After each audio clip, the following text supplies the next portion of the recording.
இன்றைக்கி சன்னா மசாலா தான் பார்க்க போகிறோம். 200 கிராம் சுண்டல் 5 விசில் வச்சு வேக வச்சு வச்சுருக்கேன். இப்போ ஒரு ஜாரில் பெரிய வெங்காயம், 5 முந்திரி பருப்பு, 2 தக்காளி, ஒரு கைப்பிடி பச்சை வேக வைக்காத சுண்டல் போட்டு அரைச்சி பேஸ்ட் வச்சுக்கலாம்.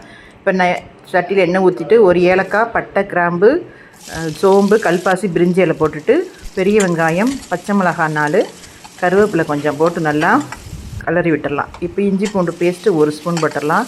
அதையும் பச்சை வாசனை போகிற அளவுக்கு கிண்டி விட்டுட்டு அரைச்சி வச்ச பேஸ்ட்டையும் சேர்த்து நல்லா கிண்டி விட்டுடலாம்.